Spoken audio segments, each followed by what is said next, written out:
All right, mid-March update. It is March 19th, 2026. I have some videos that I've edited from the fall and winter that I'm gonna put up, but I decided to do a little update today by my favorite trail sign. What's important about this trail sign?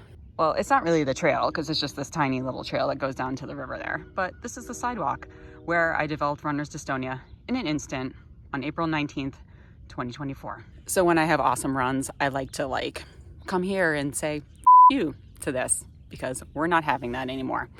So I am happy to share and report, to just be a total about it. Quite frankly, that I just did my best 5K since January 2024, which was a couple months before I developed runner's dystonia. 7:15 average pace, pretty freaking awesome. I think it was 22:29. Hi puppy over there. I know, I'm just a weirdo filming myself by the trail sign. So anyway, things have still been going great. We have basically made it through the winter here. It is spring. I am feeling fantastic about my running. I have lots of things to look forward to in the future. And I still contribute this all to realizing that runner's dystonia is a psychological disorder. It is based in the fact that your body is stuck in fight or flight, which is exactly what happened to me after I had 2 surgeries within 25 days. Not recommended. And it also happened to me because I am an intense person. I have an intense career. I have an intense personality. Are you guys shocked by that at all? And I have high expectations for myself. And one of the myths about runner's dystonia is that people run too much or you do the same repetitive motion and somehow that's supposed to make your brain do it wrong or something. No one really knows how it happens, and so they blame it on repetitive activities. And I'm sure you all know that focal dystonia is very common in musicians as well, and that is also blamed on people doing the same repetitive movements over and over again, like playing the violin or playing the piano or the guitar or whatever else it might be. And I don't like that blame that's put on people, you ran too much, you did it too much, you should have pulled back. And the misconception is not that you actually did the physical movement over and over again. It's just that you're an intense person, and intense people like to run every day and do marathons and ultra marathons and things like that. So I've even talked to people who weren't marathon runners or not even half marathon runners that have developed runner's dystonia, but they've done things where they've had a running streak for 3 years, and no, that's just not healthy, man. So I think it's just a consequence of the type of people that we are.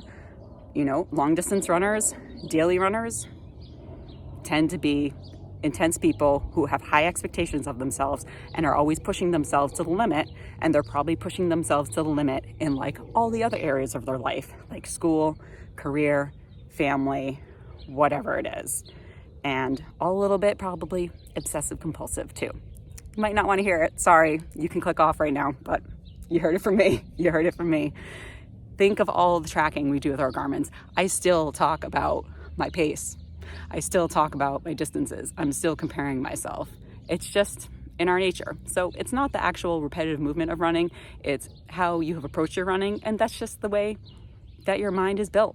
So I wasn't feeling the intensity this morning because it's been a pretty crazy week in my life. Lots of good things happening, but with good things happening, there's a lot of stress and there's a lot of moving parts and pieces.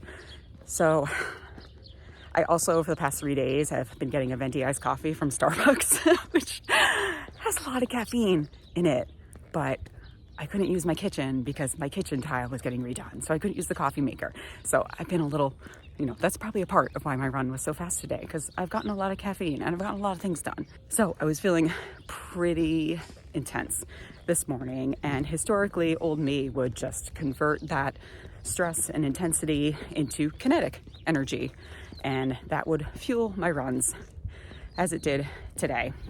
But I got to be careful about that type of stuff, because it can kind of flip over to the other direction where I put myself back in fight or flight mode, which is what I've been stuck in for the past 2 years about, which is the cause of my runner's dystonia.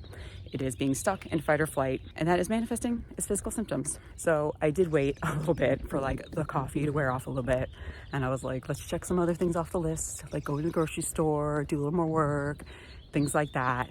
And the sun came out, and I said, okay, now it's time to go for a run.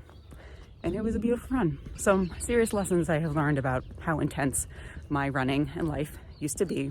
So now I take days off. There are other days that I will not push myself to the limit, obviously with my speed.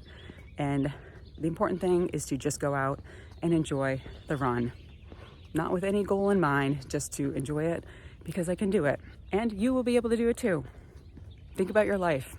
Think about your intensity level. Think about your stress, your anxiety. Do you feel like you're always stuck in fight or fight? Do you feel that you have always 1,000 things to do on the checklist? That when you go for a run, it always needs to be super fast, or I don't know, your cadence needs to be a certain thing, or you need to do a certain distance that's in your training plan? Or are you running because you enjoy it and it's beautiful?